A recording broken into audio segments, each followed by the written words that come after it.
আর এক ফোনে বাংলায় এবার নজর রাখবো গঙ্গাসাগরের দিকে। রাত পোহালেই মকর সংক্রান্তি, সাগরে এখন মঙ্গলের মকর স্নান প্রস্তুতি চলছে। আগামীকাল মকর সংক্রান্তিতে পূর্ণ স্নান, আর তার আগেই গঙ্গাসাগরে পুণ্যার্থীদের ভিড়। দূর দূরান্ত থেকে পুণ্যার্থীরা হাজির হয়ে গেছেন। আজ সকালেও সাগরে ভিড়, মেলা জুড়ে কড়া নিরাপত্তা। মকর সংক্রান্তিতে পূর্ণ স্নান, তার আগে গঙ্গাসাগরে পুণ্যার্থীদের ভিড়। কি পরিস্থিতি সকাল থেকে জানবো। আমাদের সঙ্গে রয়েছেন আমাদের প্রতিনিধি অর্পণ মণ্ডল। সরাসরি চলে যাবো অর্পণের কাছে। অর্পণ, কি ছবি সকাল থেকে গঙ্গাসাগরে? রাত পোহালেই তো মকর স্নান।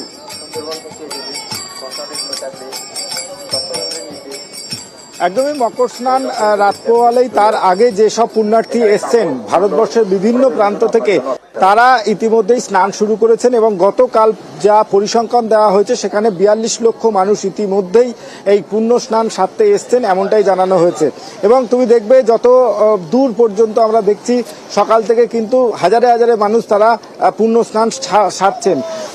বিহার থেকে এসছেন একটি পরিবার, তাদের সপরিবার এসছে, তাদের সঙ্গে কথা বলবো। आप लोग यहाँ पे आए किस लिए? नहाने के लिए? हाँ, हम लोग जो है सो यहाँ स्नान करने के लिए आए हैं और जगत गुरु शंकराचार्य जी के शिविर में हम लोग साथ में हैं और ये मकर संक्रांति के शुभ अवसर पर हम लोग गंगा स्नान करेंगे। दीदी, यहाँ पे नहाने से क्या होता है? मुफ्त मिलता है? मुकुट मिलता ही होगा। आप तो पहली बार आए? पहली बार आया। कपिल मुनि के आश्रम पे गया था? आश्रम पे गया था? हाँ, गए थे। पूजा देंगे? कपिल मुनि का दर्शन हुआ है? हाँ हाँ हाँ हाँ। সুব্রতকে দেখাতে বলবো। এখনো পর্যন্ত ভোর থেকে আমরা স্নান দেখতে পেয়েছি যারা এসছেন, এবং যতদূর পর্যন্ত দেখা যাচ্ছে এখনো পর্যন্ত যারা রয়েছেন তারা কিন্তু স্নান সারছেন। এবং এই পূর্ণ স্নানের আগে আঁটো নিরাপত্তার ব্যবস্থা করা হয়েছে। এই যে সাগর তট যেখানে এই পূর্ণ স্নান চলছে, 5টি ঘাট করা হয়েছে, সেখানে কিন্তু আঁটো নিরাপত্তা ব্যবস্থা করা হয়েছে। এবং সিভিল ডিফেন্সের যারা রয়েছেন, যারা কোস্টগার্ডের যারা রয়েছেন, তারা প্রত্যেকেই এই যে স্নান চলছে সেখানে কঠোর নিরাপত্তার ব্যবস্থা করা হয়েছে। ড্রোনের মাধ্যমেও কিন্তু এই যে পূর্ণ স্নান চলছে সেই পূর্ণ স্নানের উপর লক্ষ্য রাখা হয়েছে। এবং তোমাকে যেটা বলছিলাম, গতকাল থেকে যে সংখ্যক মানুষ তারা আসছেন, বিভিন্ন বাফার জোনে যারা আটকে রয়েছেন, তারা কিন্তু এখনো পর্যন্ত এই পূর্ণ স্নান সারতে আজকে রাতের মধ্যেই তারা আসবেন। কারণ আজ রাত পোহালেই কালকে সকাল 5:58 থেকে এই পূর্ণ স্নানের তিথি শুরু হচ্ছে, থাকছে পরের দিন পর্যন্ত।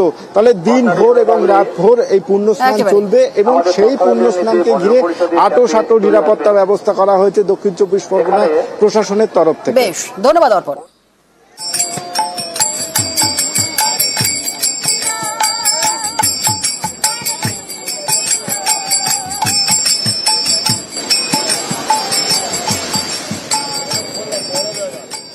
ইলেকট্রনিক বর্জ্য, ফেলে দেওয়া মোবাইল ফোন, কম্পিউটার থেকেও দূষণের বিপদ, আর এর থেকে সচেতন হওয়া প্রয়োজন। বেশ কয়েকটি সংস্থা জোর দিচ্ছে ই ওয়েস্ট ম্যানেজমেন্টে, যাতে ফেলে দেওয়া ইলেকট্রনিক ওয়েস্টকে নতুনভাবে কাজে লাগানো যায় এবং দূষণ রোখা যায়। মোবাইল ফোন প্রত্যেক মুহূর্তের সঙ্গে, মুঠোর মধ্যে দুনিয়া। এছাড়া টিভি, কম্পিউটার, ল্যাপটপ, নানা গ্যাজেট, এসব ছাড়া এখন চলে না। খারাপ হলে ফেলে দিয়ে আরেকটা। বিশেষজ্ঞরা বলছেন এসব ইলেকট্রনিক বর্জ্য থেকেও দূষণ ছড়াচ্ছে। অনেক সময় ফেলে দেওয়া গ্যাজেটে আগুন ধরানো হয় যাতে ধাতব অংশ বের করা যায়। সে বিষাক্ত ধোঁয়ায় শরীরের ক্ষতি। আমরা প্রত্যেক টাইপের ব্যাটারি ব্যবহার করি। সেল বাড়িতে আমরা কোথায় ফেলি? আমরা এটা গার্বেজে ফেলে দিচ্ছি, যেটা মানে আমাদের বাড়ি থেকে নিয়ে কেএমসি এর গার্বেজ ডাম্পে চলে যাচ্ছে। এটা একটা খুব বড় কারণ যেই নিয়ে এই যে মৃত্যুগুলো যে আপনি বলেন এটা হচ্ছে। Electronic waste contains a lot of hazardous element, যেটা যদি ভালোভাবে রিসাইকেল না করা যায় ওটা খুবই ক্ষতিকারক for the environment as well as for লোকজনের জন্য। প্রত্যেকটা ঘরে, অফিসে ই ওয়েস্ট হচ্ছে, কিন্তু উইদাউট ইলেকট্রনিক্স কোনো কাজ হবে না, আর সময় সব কিছু খারাপও হবে। এই ই ওয়েস্টটা কি হয়, আমরা ঘরে কি করি, 50 টাকা 100 টাকা এটা কাবাড়িওয়ালাকে দিয়ে দিই। Every e waste contains little bit of gold and silver. ওটা বার করার জন্য ওটা ছোট হাত ইউজ করে, small hands, because not by machine. তো ছোট হাত ইউজ করে যে বাচ্চারা আছে ওটা কি একটু আগুন জ্বালিয়ে ওটা গোল্ডগুলো বার করা হয়, যখন বার করে ফিউমস বেরোয়, ওই ফিউমসটা যেটা আছে লাংস খারাপ করে দেয়।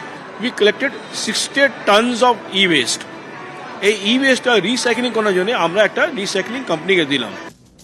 ইলেকট্রনিক বর্জ্য থেকে দূষণ রুখতেও দাওয়ায় রিসাইক্লিং। নিউজ 18 বাংলা। গাছের গায়ে কিউআর কোড, সেখান থেকে মিলবে গাছের পরিচয়।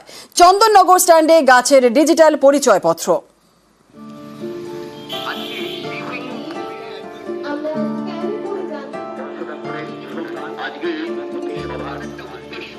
হুগলির চন্দননগর স্ট্যান্ড, গঙ্গার পাড় ধরে রাস্তা, রাস্তার দুদিকে একের পর এক গাছ।